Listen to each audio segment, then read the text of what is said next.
ఆంధ్రప్రదేశ్ ప్రభుత్వం పశుసంవర్ధక శాఖ ఆధ్వర్యంలో అమలు చేస్తున్న పశు బీమా పథకంలో కొన్ని సవరణలు జరిగాయి. ఈ సవరణల ద్వారా రైతులకు మరింత లబ్ధి చేకూరుతుంది. గత ఆర్థిక సంవత్సరంలో 2024-25 ప్రభుత్వం విడుదల చేసిన 17 లక్షల ప్రీమియంలో ఇప్పటికే 11,25,000 రూపాయలు వినియోగించి 793 పశువులకు బీమా అందించడం ద్వారా 488 మంది రైతులకు ప్రయోజనం కల్పించారు. ప్రస్తుతం 2025-26 ఆర్థిక సంవత్సరానికి రైతుల వాటా 20% నుంచి 15% తగ్గించారు. ఉదాహరణకు 30,000 విలువైన గేదె లేదా ఆవు 3 సంవత్సరాల బీమా ప్రీమియంగా 1,920 రూపాయలు నిర్ణయించగా రైతు కేవలం 288 రూపాయలు మాత్రమే చెల్లించాల్సి ఉంటుంది.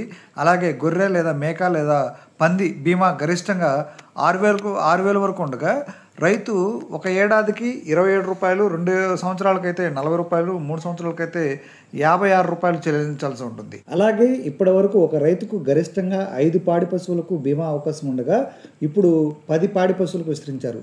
అలాగే గొర్రెలు లేదా మేకలు పరిమితిని 50 నుంచి 100కి పెంచారు. ఈ బీమా పథకం పశువుల ప్రమాదాలు, వ్యాధులు లేదా ప్రకృతి వైపరీత్యాల కారణంగా వాటి మృతికి వర్తిస్తుంది. రైతులు తమ మండలాల పశు వైద్యశాలలు లేదా గ్రామీణ పశు వైద్యశాలలు లేదా రైతు సేవా కేంద్రాల్లో సంప్రదించి పూర్తి వివరాలు పొందవచ్చని సంయుక్త సంచాలకులు ఓ నరసింహరావు ఈ సందర్భంగా పేర్కొన్నారు.